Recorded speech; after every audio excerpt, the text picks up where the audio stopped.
Last time on SV Full Send, we both head back to the States to pick up some boat parts, fix a few items on the boat, and move from La Playita Marina in Panama City to Vista Mar Marina near Coronado.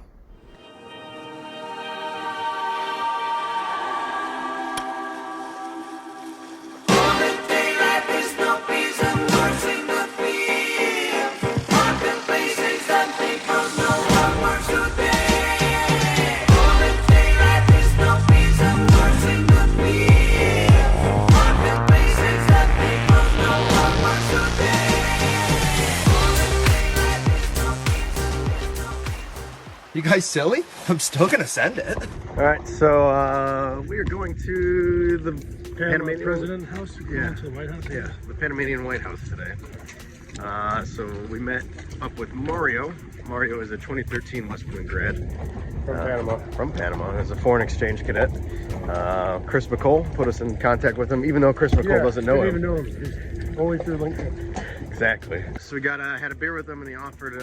He knows the head of security and the president. He offered to take us in. So we're gonna go visit. Check it out. It's gonna be pretty awesome. I'm excited. We're wearing pants. Yeah, and it's hot out. Yeah. I don't like it. But we'll make an exception to the rule. We're trying to get as cadet casual as our wardrobes allow us to. Yeah. But yeah, so 2 hours into the city now, and then we're gonna pick up some pipe for the wind generator. Working through Google Translate and like 3 different pipe dealers. I don't know there was pipe dealers until now. This is like in somebody's warehouse, and they're able to cut it for us for 35 bucks. We got joined to this marina's WhatsApp, and apparently someone just asked about cushions. Ooh, So I didn't see that. great timing because we're looking for cushions. And Well, that was an extremely frustrating drive. Huge traffic jam for about 38 minutes. for nothing. For nothing, yeah. No lane closure or anything. Just people staring at people doing construction. It was absolutely ridiculous. But we were here 20 minutes late. But we should be good. Now off to meet Mario. Alright, met up with Mario and his girlfriend Stefania. Yeah, can you go check it out? Heading over to the president's house. Is there a certain name they call it? Like the White House? They call it Palacio de las Garzas. Palacio de las Garzas. So that's like... No, gracias. So it's called Palacios de las Garzas. Okay. So welcome to Panama. Hell yeah. Alright, we just got through security and we are going into the White House. And here it is.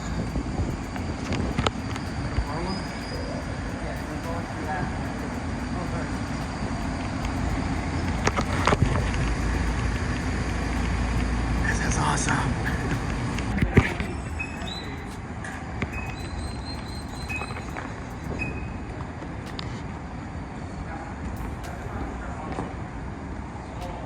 Way cool.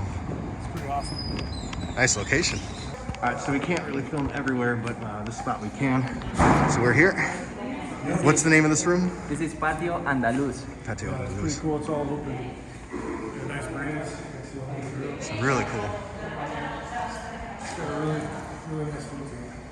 It's a beautiful house. I think 1626. Yes, 1626. This is really cool. And then these birds.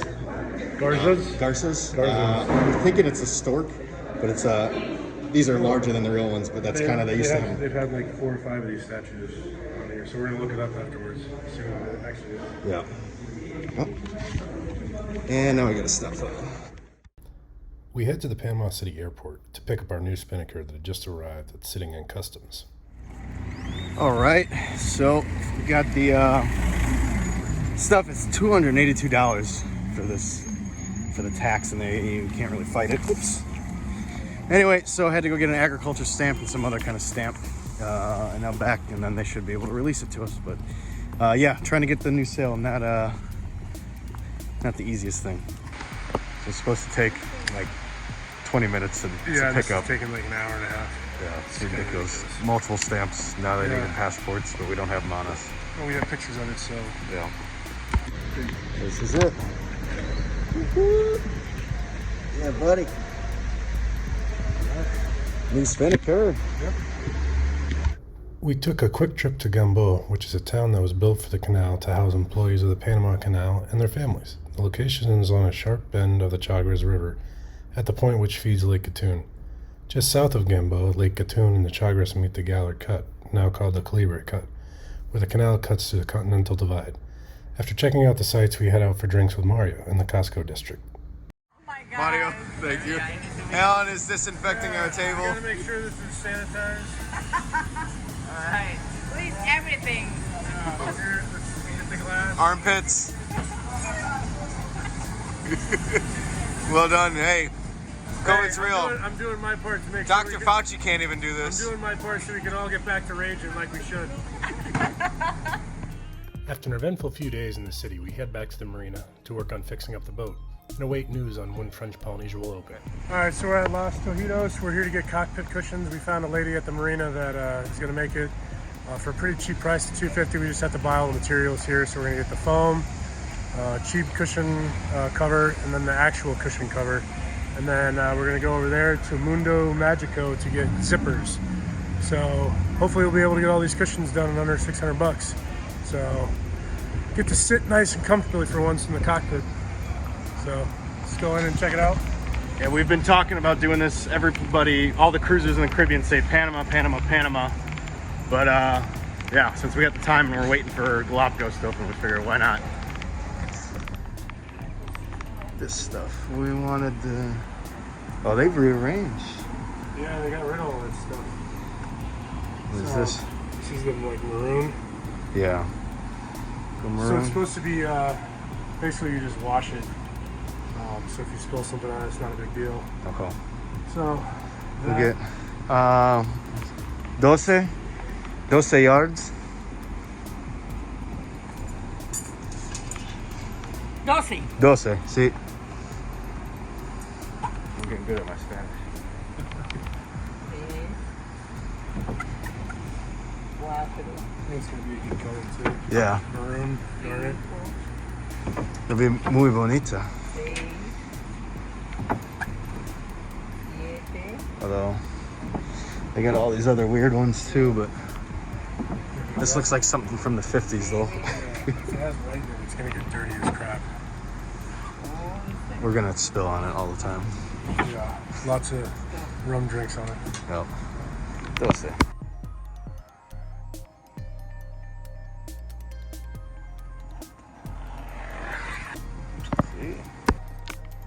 The 2-inch full, I don't know what PLF is, but I think that's a plate. Yeah. Pallet? A pallet, maybe? Yeah. So, This guy feels like memory foam kind of, but Yeah. not. because this one, like, I can pinch so easy. This one's like actually got a little more give to it, or less give to it. Yeah. So that's the worst thing we get is go cheap on the foam and then be sitting on it and then feel the wood on it. So we want to feel cushion, not wood. Yep. And then those. I think it's the full, the See. 54, but the 2-inch, I think it's this. 54. Hola. 54-108. Oh no, Así. this one. See. Ajá. Yeah, Sí. see, those. Those. So we got this and turn it into a thing. And then the fabric downstairs. Yeah, the cheap stuff. And I'll have this tomorrow, another one, and we only got one now. But that might only fit there one, so. Yeah, no, she said 2, I think, just because of the shape, because once you cut certain shapes out, you lose sections of it. Right. And I doubt she has the stuff that they had in Puerto Rico where you can glue it back together in like a bonding thing. That we do for our beds. So we'll get more tomorrow. But $2 times 12, $10 times 12, and 54. Not too bad. One more 54 tomorrow. Yeah. But it's still not bad. And then the labor's $250, so Zippers are 12 bucks. Zippers like $12 for 7 meters, so it's gonna be a really good deal. Glad we held off. So replacing the line for the furling because it's pretty beat up. Like this. So I need to get this tool. for that. But I was trying to look at the manual on how to do it, and it's confusing. So then I just looked on YouTube and saw some other person do it in Sailing Brittany, the same guys who helped us with the sail drive. That was pretty easy then. And I just need to get that tool, pop it off, and it should be pretty easy. But the manual did tell me that I need to do 30 turns because I already unraveled it off. Success.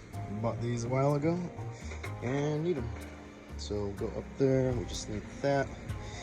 And bring a cup for the bolts.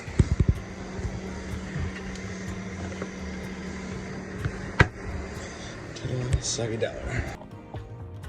Looks like we need P30.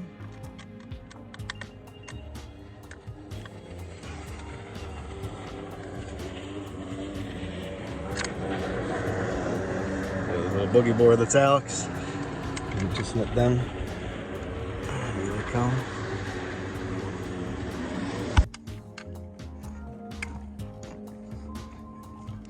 And that's wound.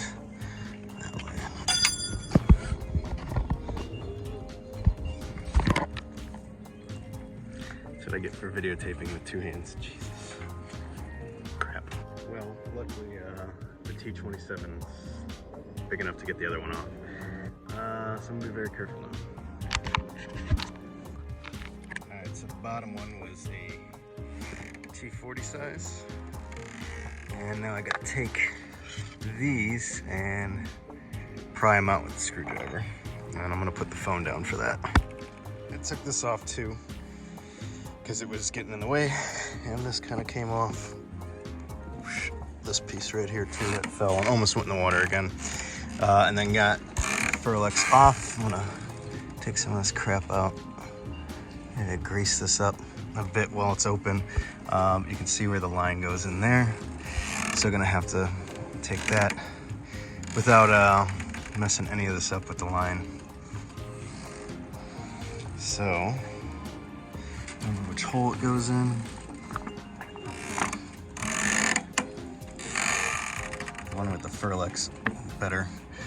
I'll do that without messing anything up or dropping this crap. So hex keyed that off. Clean all that out. Alright, so now we are measuring out the new line. This is the new one here. It's the old, so just wrapped it between some cleats. All the way back. And then the other one ends up here. I think I measured out, I wanted it at least 80 feet, kind of like double the length of the boat. I'm gonna go a little bit longer. Just to have some extra back here.